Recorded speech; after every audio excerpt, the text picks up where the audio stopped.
Israel पर बड़ा हमला होने वाला है। सही सुना आपने, इस्राइल पर बड़ा हमला होने वाला है। वो इस्राइल जो इस वक्त दुनिया को धमका रहा है, वो इस्राइल जो फिलिस्तीन और गजा पर जुल्म बर्बरियत की इंतहा कर रहा है, उस इस्राइल पर बड़ा हमला होने वाला है। हम ऐसा क्यों कह रहे हैं? क्योंकि इस्राइल पर बड़े हमले की तैयारी कर रहा है यमन। यमन की नेशनल साल्वेशन हुकूमत ने ऐलान किया है कि सिहूनी हुकूमत पर कारी जर्ब लगाने के लिए हम पूरी तरह तैयारी कर रहे हैं। तैयारी किस तरह से हो रही है और क्या कुछ किया जा रहा है, ये इस वीडियो के जरिए आपको बताएंगे कि इस्राइल पर दबाव बनाने के लिए पूरी दुनिया में जहां एक तरफ कोशिशें की जा रही हैं, ना सिर्फ कोशिशें की जा रही हैं बल्कि कदम से कदम मिलाए जा रहे हैं, एहतजाज किए जा रहे हैं, विरोध प्रदर्शन किए जा रहे हैं, तो दूसरी तरफ हमले की तैयारी भी हो रही है। यमन हमले की तैयारी कर रहा है। यमन की तहरीक अंसारुल्लाह के सीनियर रहनुमा ज़ैफुल्लाह शामी ने कहा है कि तहरीक अंसारुल्लाह सिहूनी हुकूमत पर अचानक एक भरपूर हमले की तैयारी कर रही है। अब देखिए हमला कैसे होगा, किस तरह का होगा, किस मिसाइल से किया जाएगा, किस तरह का अटैक होगा, इसकी तफसील नहीं दी गई है। लेकिन यह हमला कब किया जाएगा, इस हवाले से भी कोई जानकारी नहीं दी गई है। और यह जरूर कहा गया है इतना कि यह हमला जो सिहूनी हुकूमत यानी इस्राइल की सरकार पर, बेंजामिन नेतन्याहू पर जो हमला होगा वो अचानक होगा और वो हमला भरपूर होगा, जिसकी तैयारी हम कर रहे हैं। अशामी हुकूमत ने तहरीक अंसारुल्लाह की गैर मामूली सलाहियतों पर ताकीद करते हुए कहा है कि हम ऐसा अचानक हमला करेंगे जो दोस्त और दुश्मन दोनों को हैरत में डाल देगा। देखिए हमला ऐसा होगा, ये कहा जा रहा है साल्वेशन हुकूमत की तरफ से कि हम ऐसा अचानक हमला करेंगे जो दोस्त और दुश्मन दोनों को हैरत में डाल देगा। अब हैरानी किस वक्त होती है, आप अंदाजा लगाइए कि किसी को पता भी ना चले और हमला इतना भरपूर और शदीद हो और पूरा का पूरा इलाका तहस नहस हो जाए, पूरे के पूरे इलाके में दहशत कहीं ना कहीं डालने की बात इस वक्त यमन की साल्वेशन हुकूमत की तरफ से कही जा रही है। किस पर? इस्राइल पर। और यह कहा जा रहा है कि हम इसकी तैयारी में जुटे हुए हैं, हम तैयारी कर रहे हैं। कब और कैसे हमला होगा ये तो नहीं, लेकिन जो हमला हम करेंगे वो भरपूर हमला होगा ताकि ना दोस्त को पता चल पाए और ना दुश्मन को पता चल पाए। और जब ये हमला किया जाएगा तो दोस्त और दुश्मन दोनों को हम हैरत में डाल देंगे। साथ ही उन्होंने सना की नई टेक्निक और जदीद तरीन पेशरफ्त की जानिब भी इशारा किया और कहा कि हमारे फौजी ज़खायर में भरपूर सलाहियत और गुंजाइश है। देखिए हम किस तरीके से ताकतवर हैं, हमारे जदीद तरीन पेशरफ्त की जानिब से या जदीद तरीन जो टेक्नोलॉजी है, जदीद तरीन जो हथियार हैं, उसके ज़रिए हम इस्राइल पर इस तरीके से हमला करेंगे ताकि उसे हमेशा याद रहेगा। ऐसी तैयारी हम करते हुए दिखाई दे रहे हैं और हम कर रहे हैं। साथ ही साथ इसकी वजह से इस तरफ इशारा करते हुए, जदीद तरीन पेशरफ्त की जानिब इशारा करते हुए कहा कि हमारे फौजी ज़ख़ीरे जो हैं उनमें भरपूर सलाहियत और ताकत मौजूद है, इसकी गुंजाइश है।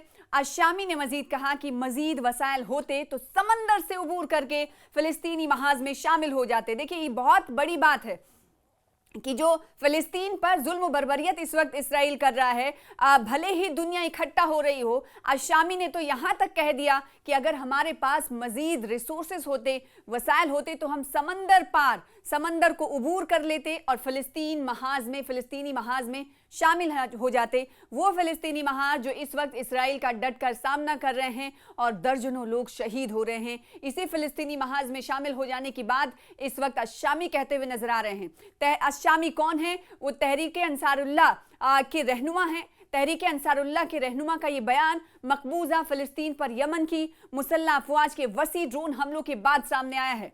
इसराइली ज़राए ने पीर की शाम रिपोर्ट दी है कि यमनी फ़ौज ने मकबूजा फ़िलिस्तीन की जानिब बड़े पैमाने पर ड्रोन तैयारे रवाना किए हैं। और आपको यहाँ पर यह भी बताना ज़रूरी है कि पिछले दिनों इसराइल के अटैक में, इसराइल की तरफ से हमले किए गए, उसमें होसियों के पीएम और कई वज़रा की मौत हुई और इससे होसी इस वक्त बागी हुए पड़े हैं। होसियों की तरफ से रोज़ नए तरीक़े अपनाए जा रहे हैं। तो एक तरफ अशामी की तरफ से कहा जा रहा है कि हम हमला ऐसा करेंगे कि दोस्त और दुश्मन दोनों को पता नहीं चलेगा। और जब ऐसा भरपूर हमला हम जब करेंगे तो इससे पूरा इलाका दहल उठेगा। तो एक तरफ तो साल्वेशन हुकूमत की तरफ से ये बात कही जा रही, तो दूसरी तरफ होसियों की अगर बात करें तो होसी भी पूरी तरीके से तैयार हैं और अपनी जो मौजूदगी है वो दर्ज कराते हुए वक्तन फ़वक्तन दिखाई दे रहे हैं। गुज़िश्ता दिनों की बात करें तो सना में यूएन के दफ्तरों पर इन हौसियों की तरफ से छापा मारा गया। जैसा कि आपको मालूम है कि यमन में कई हिस्सों पर हौसियों का दबदबा है, हौसियों की पकड़ है और सना में भी हौसियों की मजबूत पकड़ है। सना में हौसियों ने उन तमाम अमवात का बदला लेने की ठान ली है, इसीलिए अब पूरी दुनिया में उनकी मौजूदगी दर्ज हो, पूरी दुनिया में उनकी नाराजगी पता चल पाए, पूरी दुनिया के लोगों तक उनका पैगाम जाए कि इस वक्त हौसी क्या कुछ कर रहे हैं और क्या कुछ करना चाहते हैं। इसी वजह से हमने देखा कि यूनाइटेड नेशंस के 11 अहलकारों को हिरासत में इन हौसियों ने लिया, रेड मारा यूएन के दफ्तरों पर, यूएन के ऑफिसेस पे। और ऐसा नहीं कि पहली बार ऐसा किया गया था, इससे पहले भी माजी में भी इस तरह की कोशिशें हौसियों की तरफ से की जाती रही हैं। कोई नई कार्रवाई नहीं थी और कई बार ये देखने को मिला कि जिन अहलकारों को, यूनाइटेड नेशन के अहलकारों को हिरासत में हौसियों की तरफ से लिया गया, उनमें से कई लोगों की मौत भी हुई है। और ये पहली पेशरफ नहीं है, इससे पहले भी हौसियों की तरफ से इस तरह की कार्रवाइयां, कोशिशें की जाती रही हैं। जो मौजूदा वक्त में जो ताज़ा पेशरफ हुई थी वो ये कि सना में यूएन के दफ्तर पर रेड मारा था इन हौसियों ने और 11 अहलकारों को हिरासत में ले लिया। तो इधर से ये मौजूदगी दर्ज कराने की कोशिश की जा रही, तो दूसरी तरफ ये कहा जा रहा है हुकूमत यमन के सैल्वेशन हुकूमत की तरफ से कि इस्राएल पर हम ऐसा भरपूर हमला करेंगे कि दोस्त और दुश्मन किसी को पता नहीं चलेगा और वो हमला भरपूर होगा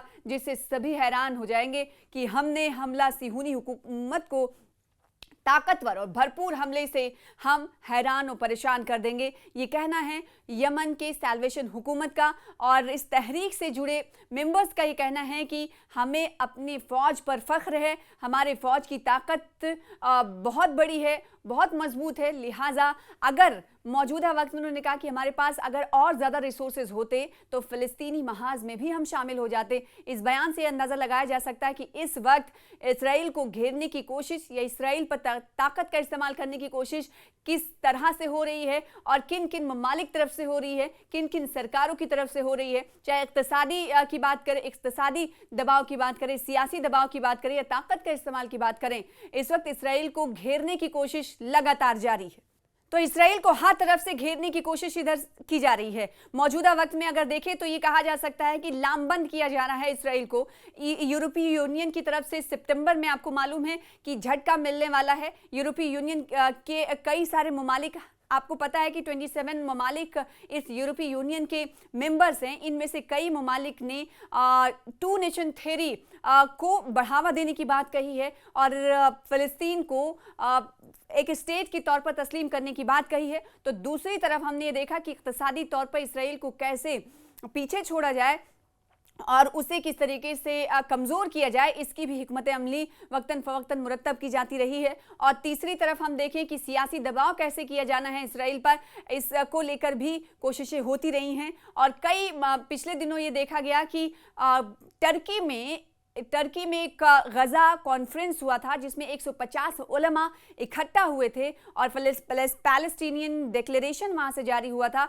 और ये कहा गया था इस डिक्लेरेशन में कि वो तमाम ममालिक से अपील करेंगे कि इसराइल के साथ कोई कारोबारी रिश्ता ना रखें, यानी इक़्तिसादी तौर पर इसराइल को झटका देने के लिए पेशरफ्त हो रही थी। 150 से ज़्यादा उलमाए कराम यहाँ पर इकट्ठा हुए थे और 50 ममालिक के उलमा थे।